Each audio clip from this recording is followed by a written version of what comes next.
Terra is more than a world.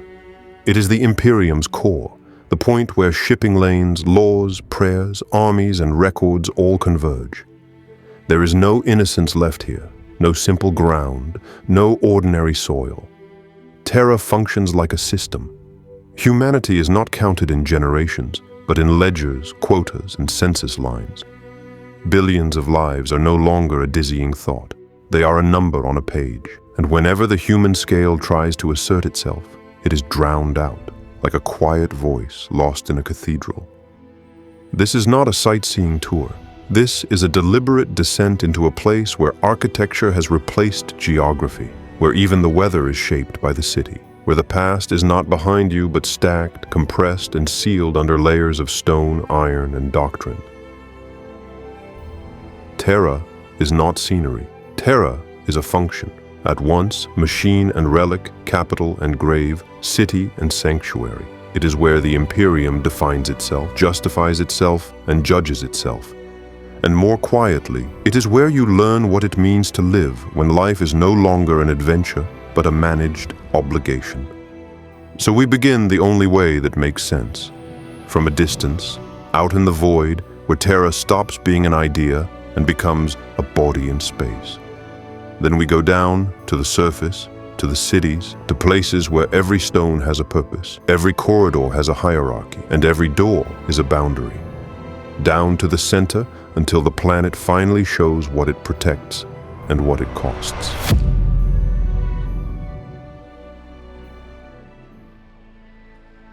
From high orbit, Terra does not read as a blue world or even as a familiar globe.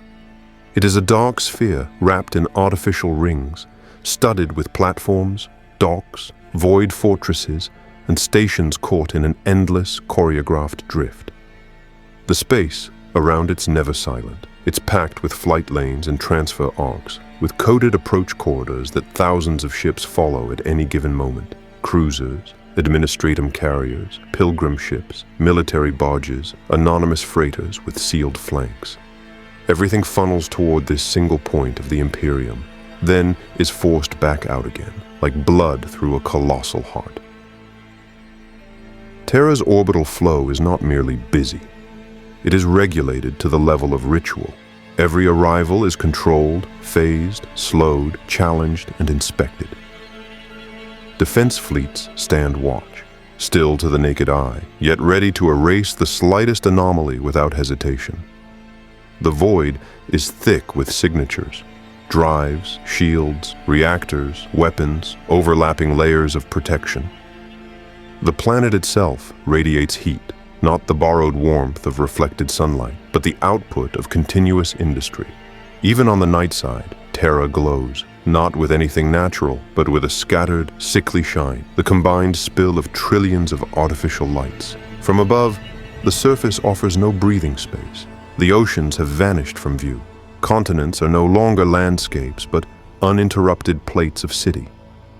One urban mass runs into the next, without clear borders, without clean breaks. Terra is a hive world in the strictest sense. Every square meter is used, rebuilt, built upward, carved out, and used again.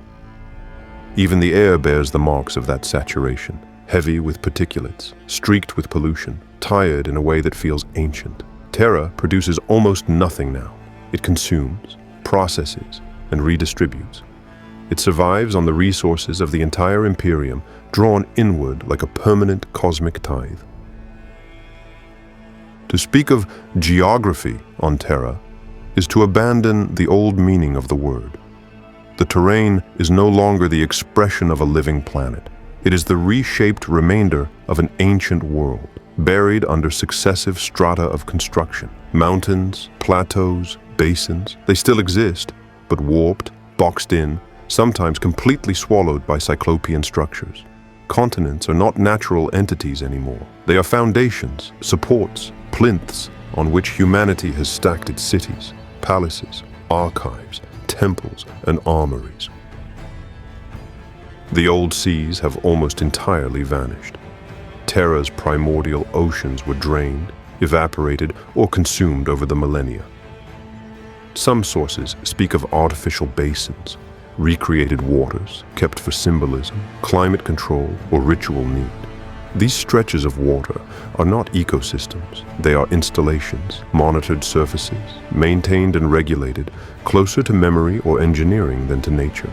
On Terra, even water becomes ideology made physical. And yet, a few regions still resist total uniformity, at least in appearance.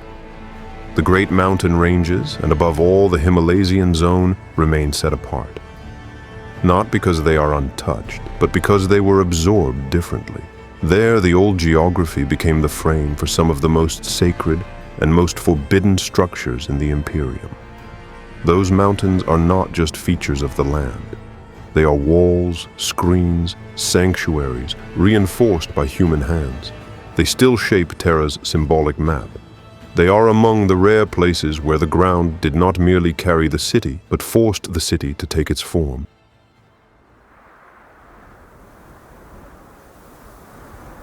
Terra's climate is no longer natural in any strict sense. It is the mechanical result of a world whose biosphere was almost destroyed, then replaced by permanent artificial activity. The old cycles were broken. Seasons survive only as archived memory or as liturgical concepts. What remains is local variation. Pressure zones and air currents dictated by the topography of the city itself. The air is heavy, thick with industrial dust, old ash, and the fine residue of centuries of combustion, production, and war. Fog banks settle in the lower levels, trapped beneath walls too high for any wind to scour clean. Elsewhere, vast street canyons turn the atmosphere into a weapon, violent gusts driven through corridors of towering facades that rise beyond sight. The sky, when you can see it at all, is rarely blue. It is gray, ochre, sometimes streaked with artificial reflections, and at night it burns with the city's constant halo.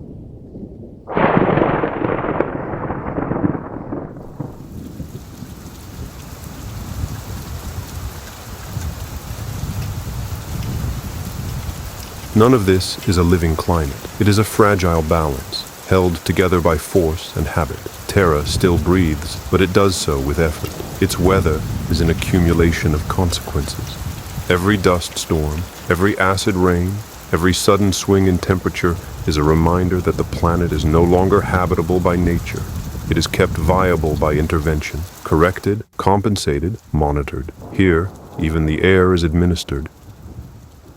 Here is Terra, before you even set foot on it. A planet with no horizon, no silence, no rest. A world where space, matter, and atmosphere have been bent to a single purpose, to carry the weight of an empire. You have to drop a stubborn illusion. On Terra, a city isn't a unit. It isn't a dot on a map. It isn't even a collection of districts. It's a total environment, one continuous built mass, so dense it erases the usual points of reference. You don't pass through the city. You're born into it, assigned to it, contained by it.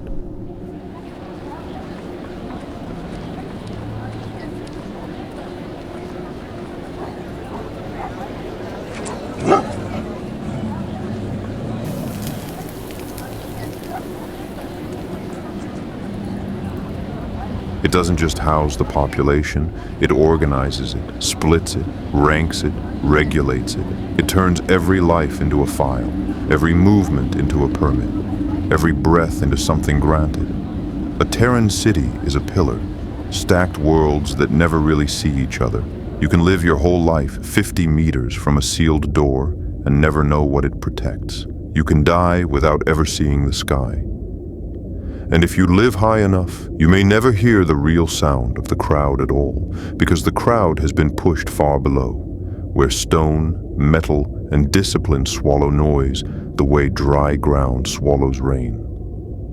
What we're describing here isn't one specific city with a name and an official plan. Think of it as a vertical slice, a cross-section, a cut through the layers, like a stratigraphy of human life. It's faithful to Terra as it appears when you get close enough to its streets, in the accounts that dare to look and dare to listen. At the top, the air changes. It feels clearer, not because it's clean, but because it's filtered. Up here, space is a resource and a privilege. Homes aren't necessarily vast, but they're separated, protected, stabilized.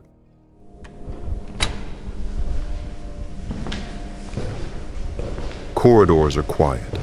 Lighting is steady. Smells are contained. You find administrative enclaves, secondary palaces, the residences of old lineages, apartments for senior officials, whole quarters reserved for people whose presence is, in itself, a state function. Nothing is spontaneous. Decoration is rhetoric. The materials speak authority. Dark stone, polished metal, carved eagles, banners, seals. Even the distance between two doors is part of the message. You're not expected. The people at the top don't live in naive abundance.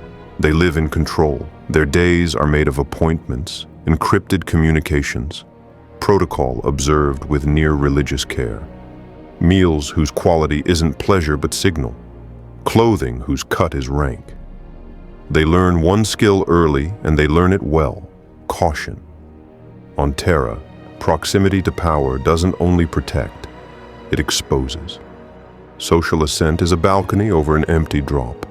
You stand straight because you know you can be replaced, disgraced, reassigned, wiped out by a single signature. In the middle levels, the city shows its most typical face. Bureaucracy made flesh. This is where the trained masses live. The people whose lives are indistinguishable from the management of the Imperium. Scribes, clerks, adepts, functionaries, archivists, tithe agents, registry officials, whole cohorts whose main competence is knowing where information belongs, who must receive it, and how to keep it from destroying them. These levels have their own temples, practical more than magnificent. Their canteens, dormitories, transit corridors, small interior squares that never see the sun. They also have their guilds, their service economies, their watched markets. You meet artisans, technicians, system maintainers, seal makers, form printers, auspex and picked screen repairers, all tied to one requirement: continuity. A system that stops is a fault. A fault can become a crime. And on Terra, a crime isn't only a violation, it's a statistical threat. Control is constant, but rarely dramatic. It looks like a counter window, a spot check, a badge inspection, a request for papers, a stamp verification. Violence isn't absent, it's just rationalized. A citizen of the middle levels learns how to be small without vanishing, how to be visible without being noticed. They learn a Terran truth. Most lives aren't broken by one event, but by accumulated minor failures, delays, incomplete forms, words spoken in the wrong place. In the lower levels, even the language changes again. It gets shorter. It fills with slang, abbreviations, signs, rumors. Density reaches the point where a human stops being a person and becomes a warm body, a cluster of needs. Housing turns into cells, cages, stacked bunks, windowless rooms, corridors where you walk single file because there's no room to pass.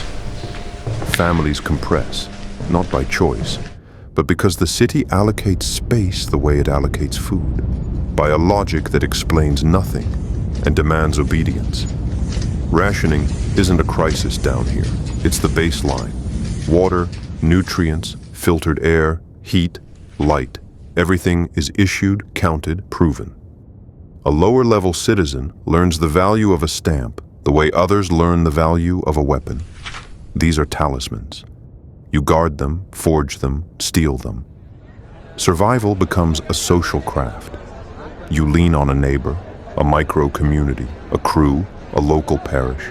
You build alliances because isolation is a luxury reserved for the powerful. And on top of that, pressure comes a flow that never ends. Pilgrims. Terra is a magnet. People arrive from distant worlds with savings, vows, sometimes nothing but a name engraved on a plate, and the belief that dying here means being closer to the Emperor. Many will never reach the places they dreamed of seeing. They get absorbed by the city, become labor, beg, join crowds, dissolve into queues. On Terra, pilgrimage is also an economy, an industry of devotion, with its guides, its counterfeit relics, its icon sellers, its swindlers, its preachers, its wardens. Faith draws people in, and anything that draws people in can be exploited. That almost cruel vertical contrast is what gives Terra its social texture. A city where you don't only rise in altitude, but in the right to exist.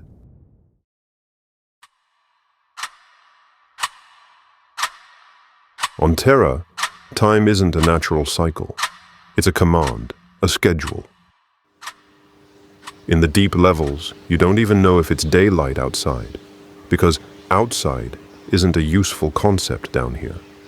Light is artificial, and its intensity tells you the hour the way a siren signals an alert.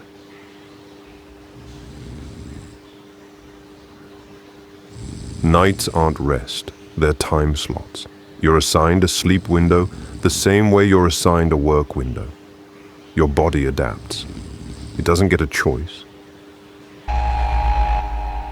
Most days begin with a signal, a chime, a litany piped through the ducts, an administrative announcement. Sound is part of how the place is run. It gathers people, it orders them, it sets the pace. Then come the queues. Terra is a planet of queues. Queues for water, for rations, for transport, for identity checks, for work assignments, for religious services. The queue is a lesson. It teaches patience, humility, and above all, acceptance of your place. Even people who've stopped believing understand the point of the ritual. When you learn to wait, you learn to obey. Food, at Terra's scale, is a system. It doesn't have to be excellent. It has to be distributable. You eat what you're issued. Water is rationed, filtered, sometimes recycled more times than anyone wants to imagine. And air, more than anything, is controlled. In some sectors, the city smells like hot metal, dust, oil, trapped sweat, and burnt residue. The ducts push, pull, recirculate. Where ventilation weakens, life grows heavier. And then there's work, the true gravity of Terra. People work because the Imperium has to be written into existence. Every day, mountains of information move through the system. Terra isn't only the seat of power. It's the engine room of the paperwork that keeps the Empire standing. Millions of adepts spend their lives on repeated motions, tracing glyphs, reciting compliance catechisms, stamping seals, transcribing transmissions, sorting documents, correcting copies. A life can come down to 3 verbs. Copy, stamp, pass it on.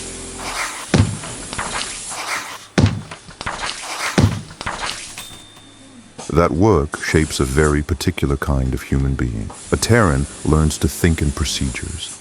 They develop an instinctive fear of the smallest mistake. They don't say, "I'm done." They say, "It's compliant." They don't talk about truth. They talk about validation. And if you live like that for long enough, the line between administration and faith starts to blur. A file becomes a relic. An archive becomes a prayer. A rule becomes a doctrine.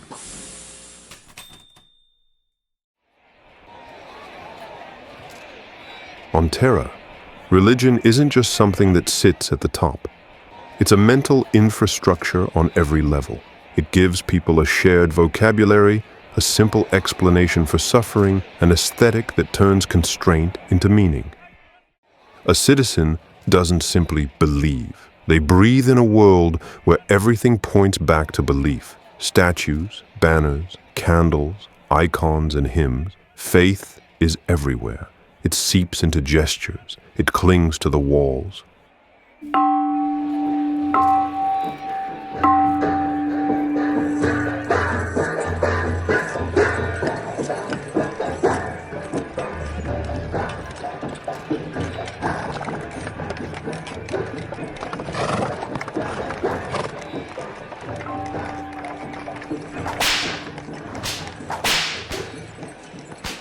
The Imperial Creed works as a form of social discipline. It shapes behavior. It teaches you how to speak, how to stand, how to accept what's asked of you. It also offers an outlet. In a city where injustice is structural, religion lets people turn the incomprehensible into a story. If you suffer, you're atoning. If you're crushed, you're taking part. If you survive, it's because the Emperor looked at you for a moment, even if that look is only a metaphor. But this faith isn't always gentle. It also teaches fear, because fear protects order. Fear of heresy, fear of the impure, fear of the outsider, fear of yourself. A citizen learns to watch their words, their thoughts, their company. They learn that the private self is a risk zone. You can be denounced for a phrase taken the wrong way. You can be suspected for curiosity that goes too far. In the levels where life is fragile, faith can turn hard, abrasive. It becomes zeal, because zeal is a shield. A believer who's too loud might be unbearable, but they're rarely suspected. So before we even reach the great religious edifices, you have to understand this. On Terra, religion isn't only monumental scenery. It's how people stay upright, a shared psychology, an immune system for the Imperium, sometimes effective, sometimes vicious, but always present. And when an entire city lives like that, the question isn't whether you believe, it's how much doubt you can afford.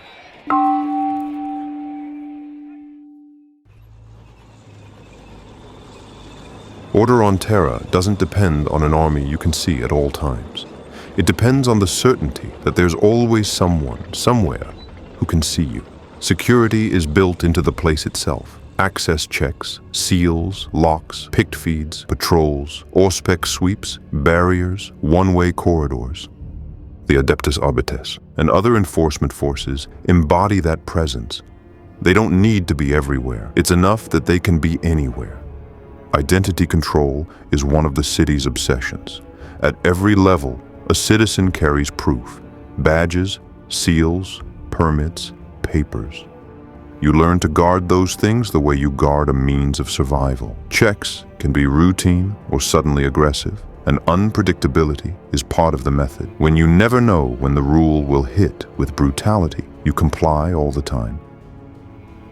That surveillance feeds a constant social phenomenon. Rumor, Terra is vast, so it's the perfect incubator for stories that latch on and spread. People say a sector has been purged, and no one lives there anymore. They say an underground train leads to a door that isn't on any map. They claim some archives hold names so old they drive you mad. They whisper about faceless men, silent women, figures too clean to be human, slipping through forbidden corridors.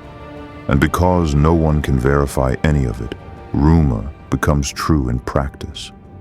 It disciplines, it deters, it keeps invisible borders in place. There's also a kind of rational paranoia in the air. Most citizens don't need to believe in monsters to be careful. They know Terra holds secrets, because the Imperium can't function without them. Organizations that never appear on public lists, places whose names aren't spoken, cells that don't officially exist, and yet leave very real consequences behind. The city teaches you to look away at the right moment, not to ask certain questions, to leave a street when the silence starts to thicken. And that's how Terra holds together, through a combination that has nothing romantic about it. Procedure, faith, exhaustion, surveillance, and the human need to tell stories just to endure the sheer pressure of the world. We've described the city as a vertical organism, and life as a series of managed rhythms. Now it's time to follow the natural motion, up toward the places where all of this is produced, reinforced, sanctified. Because Terra isn't only lived in, it's governed. And deep inside its layers, it holds institutions that aren't buildings so much as sacred functions of the Imperium.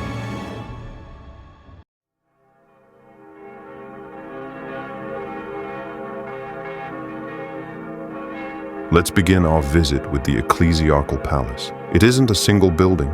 It's a city within the city, an urban complex that spreads across a vast stretch of the southern continent of Terra. Cathedrals, basilicas, dormitories, religious schools, processional squares. Stone is everywhere, carved, engraved, loaded with symbols. The sensory impact is overwhelming. Everything is built to make you feel uplifted and afraid at the same time. The spaces are colossal. The statues are outsized. The hymns are amplified by the acoustics themselves. A believer is constantly reminded of their smallness, but also of their place inside a sacred whole. Politically, the Ecclesiarchal Palace looks like the obvious counterweight to the Adeptus Terra. Faith set against procedure, dogma set against decree. But that opposition is misleading. In reality, the two institutions feed each other. Bureaucracy gives faith its structures, its resources, its registries. Faith gives bureaucracy its moral legitimacy, its language of justification. In the palace streets, a citizen can move from an exalting sermon straight into an office that registers penances. The line between administration and liturgy is deliberately blurred. This is where Terra reveals one of its most cynical and most effective truths. To govern is also to believe, or at least to make others believe. After the Ecclesiarchy's palace, you might think Terra has nothing left to offer but facades, naves, gold, and crowds.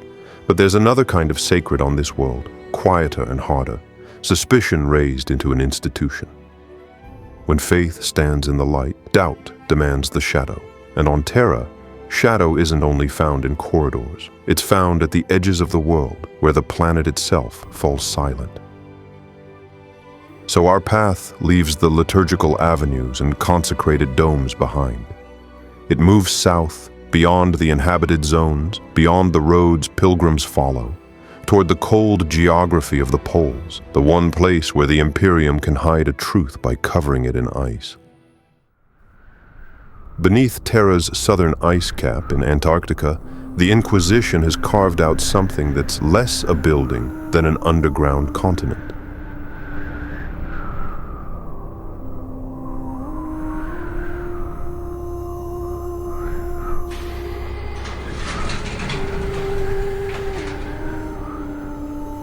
The Inquisition's fortress runs deep beneath the ice, vast, compartmentalized, almost maze-like, built for one purpose: to remain unbreakable, even against threats that don't knock at the door. The complex is heavily protected by wards, reinforced with psi-dampening systems and null fields, so intrusion, suggestion, possession, or even simple psychic presence is smothered before it can even take shape. You don't enter it the way you enter a headquarters. Access is reserved for inquisitors, their strictly authorized retinues, and a handful of prisoners, so rare that being taken down into those levels often amounts to an administrative disappearance. And to prevent a place this central from becoming the fief of any one rival faction, the fortress is placed under the authority of an inquisitor known as the Castellan, a post renewed every year so no single individual can build a lasting base there, and no faction can lay a permanent hand on the Inquisition's shared house of suspicion. And yet the Inquisition isn't the only face of selection on Terra. Where it hunts, imprisons, and erases, the Imperium also has to produce, train, and replenish its ranks. An empire doesn't survive only by removing threats. It survives by making servants.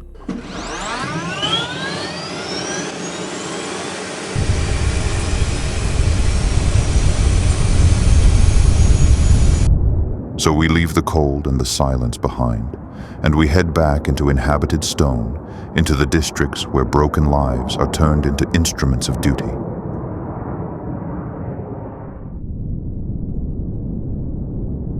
On Terra, that process has an austere, almost ordinary name: the Schola Progenium. It's not a place you're born into. It's a place that remakes you from the inside out. This is where the Imperium gathers the orphans of servants who died in its service, children taken from their home worlds, stripped of roots, and handed a symbolic debt to the Empire.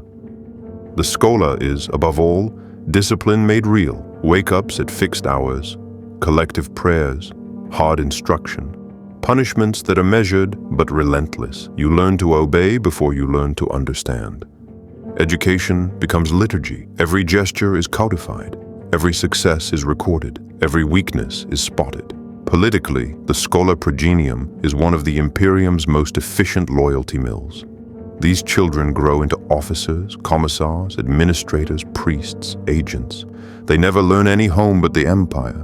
Their loyalty isn't ideological, it's existential.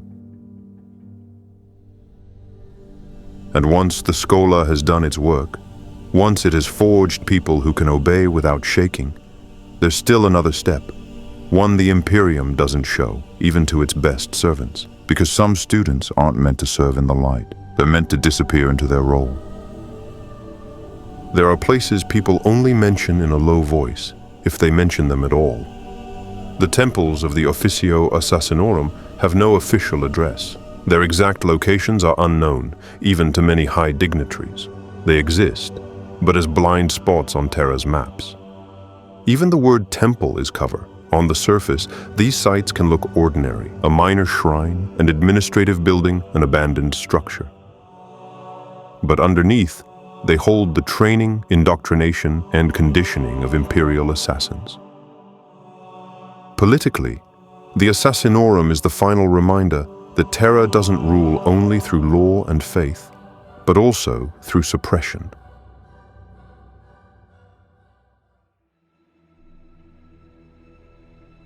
We leave the sealed chambers of the Assassinorum behind, and with them the logic of interior corridors. The route bends toward the spine of the Himalaysians, where the palace complex merges into the mountain itself, and where some of the Imperium's vital functions have been hidden not behind walls, but inside the rock. Because deep within that massif stands another fortress, kept far from every gaze, the Forbidden Fortress, also called the Hollow Mountain, seat of the Adeptus Astronomica, and the shell that holds the chamber of the Astronomicon. Among Terra's sacred functions, the Astronomicon is one of the most essential and one of the most terrifying. For one truth has to be faced. The Imperium, as it exists, depends on a light that isn't light. A psychic emission, an intangible beacon that guides ships through the warp. Without that signal, navigation would fracture, routes would collapse, and the Empire would become a scatter of isolated worlds, condemned to die alone. The Astronomicon is sustained by the Adeptus Astronomica, a specialized order whose role is both technical and spiritual. The men and women who serve here aren't mere operators. They take part in work that goes beyond their bodies and consumes them. Their lives are discipline, preparation, offering.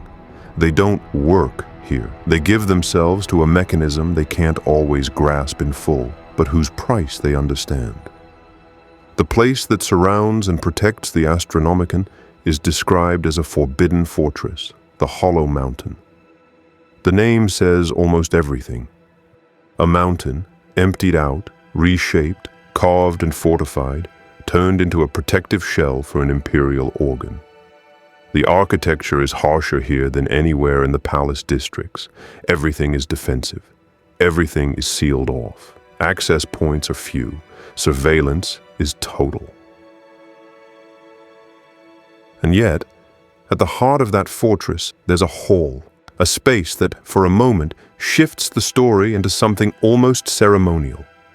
A colossal dome, a volume that doesn't chase beauty for its own sake, but forces a sense of cosmic scale.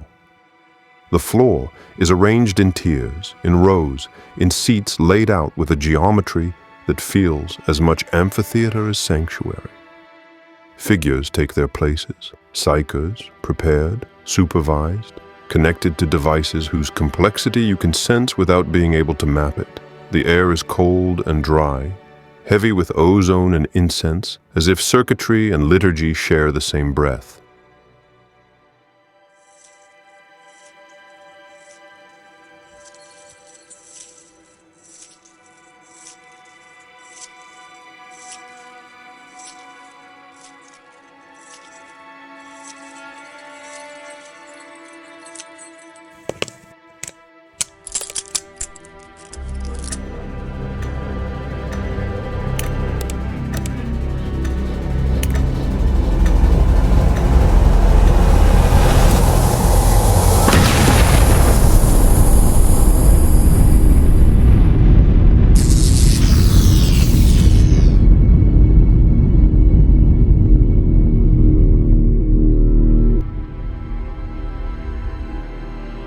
In that moment, you realize Terra doesn't hold the Imperium together by force alone. It holds it together through a psychic signal kept alive at the cost of whole lives. This is where scale becomes almost unbearable, because it's built on a quiet human cost. And this is where the line between the sacred and the purely functional disappears completely.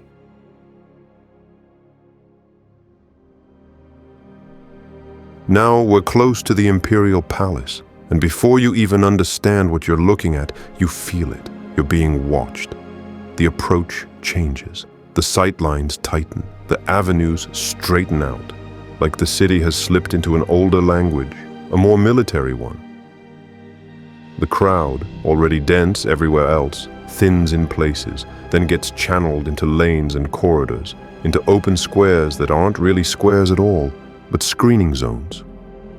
Here, space isn't offered. It's controlled. The palace rises beyond the districts, but it never truly separates from them. It absorbs them. It looms over them. It incorporates them. Whole blocks, even entire macro-habitation zones, are folded into its outer ring, as if the megastructure has swallowed parts of the city and turned them into outworks. Spatioports, landing platforms, reception bays, they stretch far into the distance, running without pause, but under a kind of surveillance that has nothing to do with normal administration. Every movement can be a threat. Every shipment can be contamination. Every person is a risk. And the palace isn't just vertical, it runs deep. That's one of the most unsettling truths.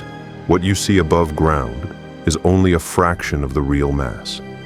The palace drives into Terra like a nail into a coffin, with buried levels, galleries, maintenance chambers, life support networks, forbidden zones, whose very existence is never officially acknowledged. People talk about sealed doors, corridors scrubbed from maps, sectors that haven't seen a human in centuries and yet still function somehow. Geographically, the palace is inseparable from the Himalaysians. The old terrain becomes both a natural rampart and a symbolic foundation. The mountains aren't scenery, they're armor. They give the palace a mythic depth, a sense of age that feels older than the Imperium itself. The modern world has built itself around those heights, as if Terra, exhausted as it is, has kept one last trace of its original gravity there.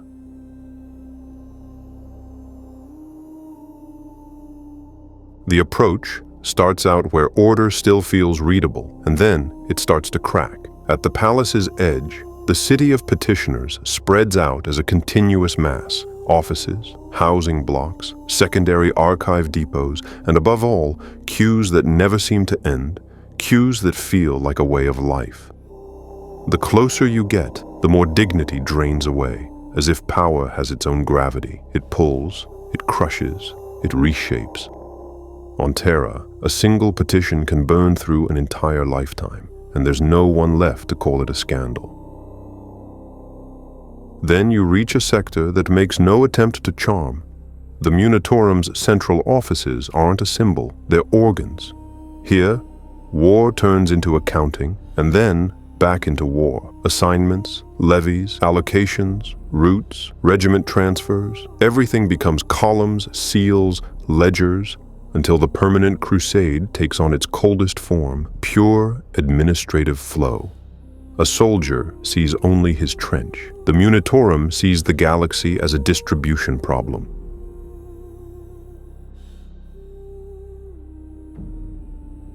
The route carries on along axes built for parades, troop movements, and mass transfers. Those wide avenues aren't there for comfort. They're doctrine. Over the ages, the palace has been reinforced, reworked, hardened, until it's become both capital and total fortress. And at this point, the mind hesitates between three images: a city, a bastion, or a cathedral.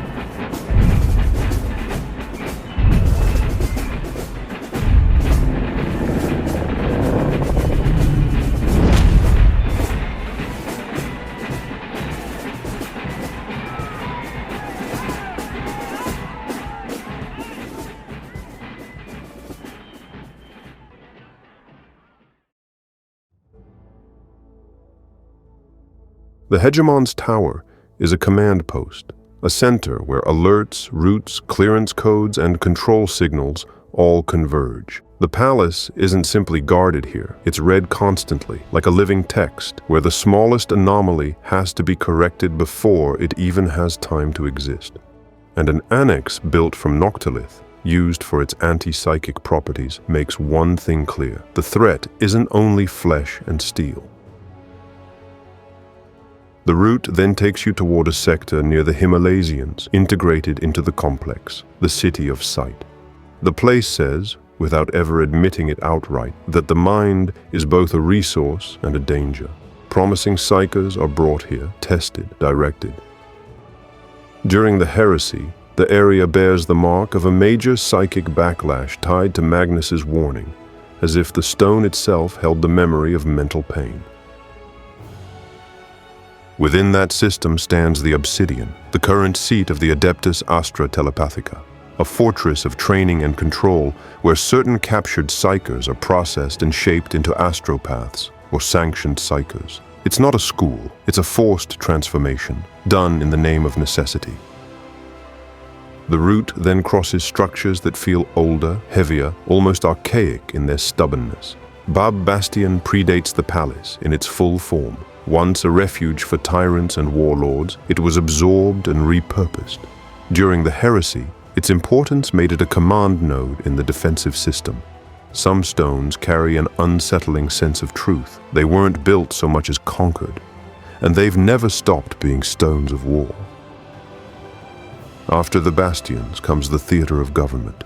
The great chamber of the Senatorum has the scale of an arena. It can swallow crowds, while at its center rises the dais of the High Lords of Terra. Power doesn't hide here. It performs, because the Imperium also governs through distance, through symbolic weight, through architecture designed to teach obedience. The palace doesn't only protect, it trains the eye for submission. Then comes a different kind of silence, the Investiary. A vast amphitheater where titanic effigies of the Primarchs once stood. Some columns were removed long before the heresy. Other statues vanished in the storm, and later in the purge of memory. It makes one thing clear. The Imperium doesn't only raise monuments, it knows how to organize forgetting and how to give absence an official shape. The path also passes two sites linked to the Imperial Fists, where homage becomes material. The Column of Glory, immense, is inlaid with armor and the remains of defenders who fell in the fighting for the palace. It's not a simple memorial. It's physical proof that loyalty is paid for in bodies and then kept as relic. The Pillar of Bone, by contrast, is what's left of an ancient fortress monastery that was destroyed. On the scale of the palace, it's only a fragment. That's exactly what makes it terrifying. Even space marines, even here, can be reduced to a trace built into stone, a permanent reminder that nothing is invulnerable. A black tower cuts the skyline, standing like a spear point. At its top hangs the Bell of Lost Souls.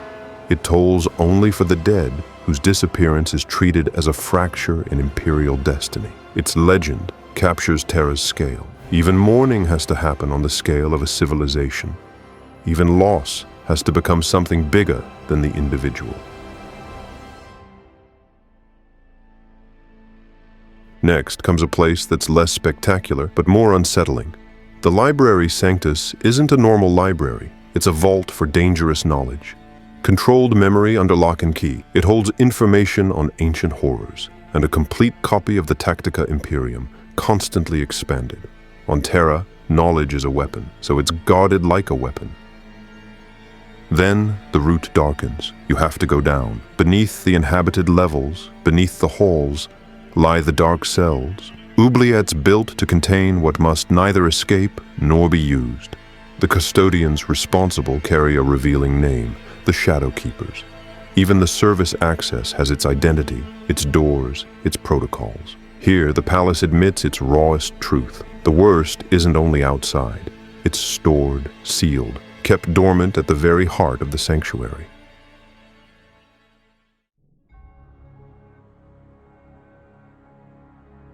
The visit continues toward one of the most strategic thresholds in the palace complex, where monumentality stops being purely ceremonial and becomes a matter of flow and control.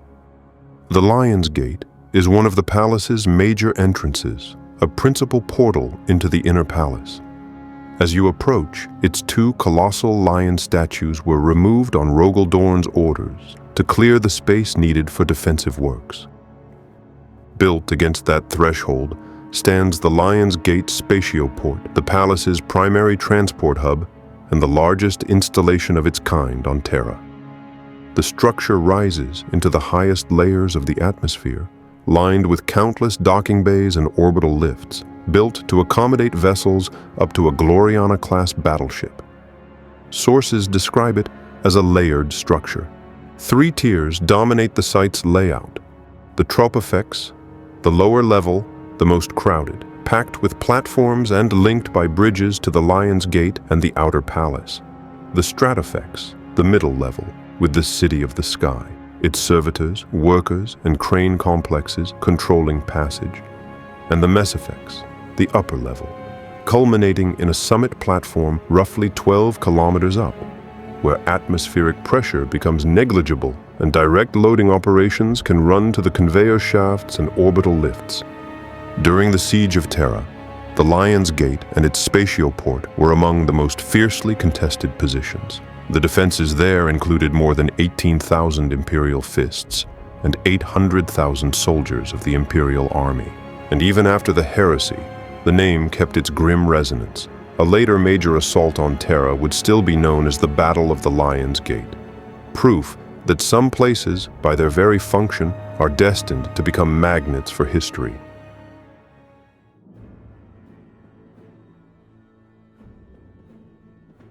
The route toward the heart of the Imperial Palace eventually stops feeling like a journey. It starts feeling like preparation. Then, the Narthex opens up, the antechamber to the Sanctum Imperialis, not as a room, but as an inner world.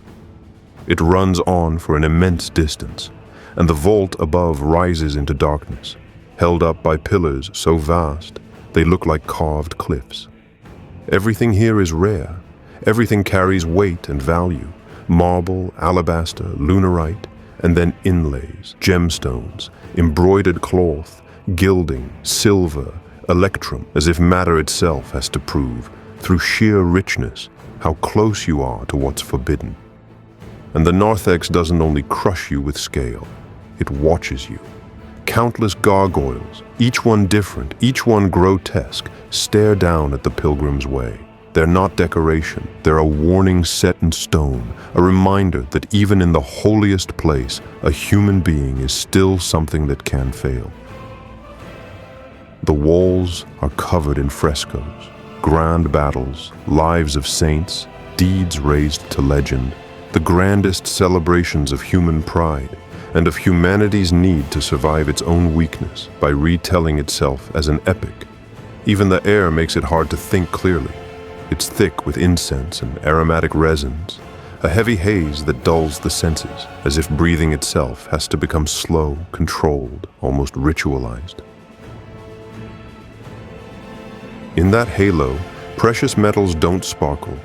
They glow, and the soft shine gives the Narthex a dreamlike quality, both magnificent and oppressive.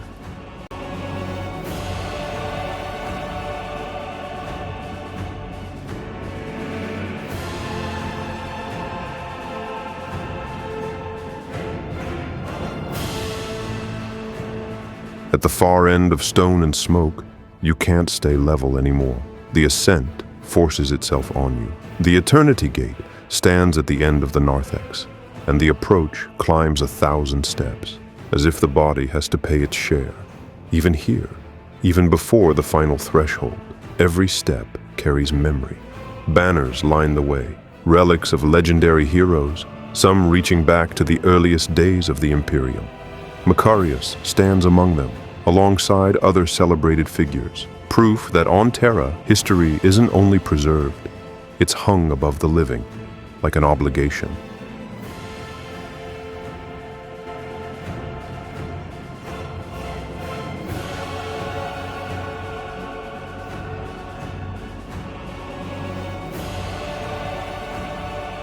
And then the gate reveals its purpose, less a construction than a certainty. It's described as massive and unbreakable, forged from tempered adamantium, reinforced with layers of ceramite and faced in gold. Its imagery isn't ornamental. It shows the emperor triumphant, as he stood in the days of the Great Crusade, towering over broken enemies. In that moment, the meaning locks into place. The gate isn't only guarding a location, it's guarding an idea. And that idea has been hammered into metal so nobody can forget it. On either side of the portal, the guard goes beyond anything human. Two warhound titans of Legio Ignatum stand there as permanent sentinels, sharing the watch with the 10,000 custodians who defend the Imperial Palace. Their presence isn't only meant to deter, it's meant to declare that this threshold isn't a door, it's a front line held in place for eternity.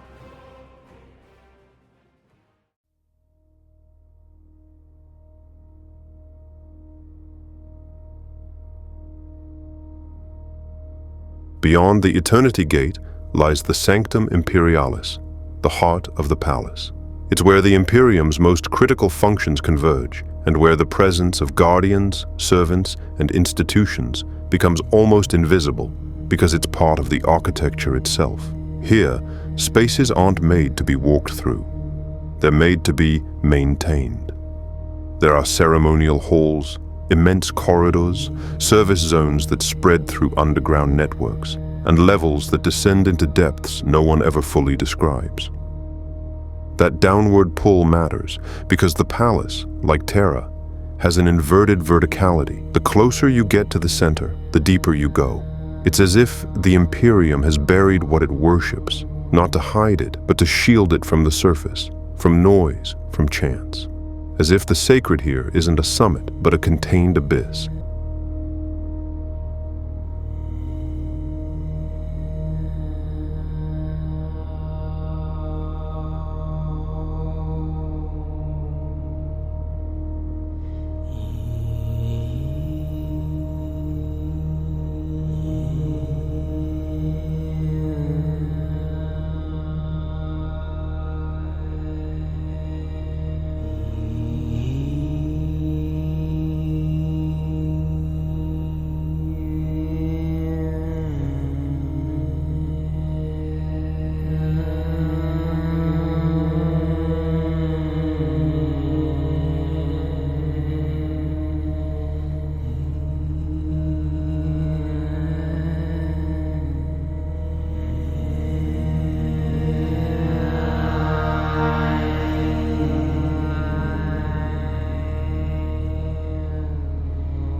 Golden throne waits, not like a promise, but like a consequence.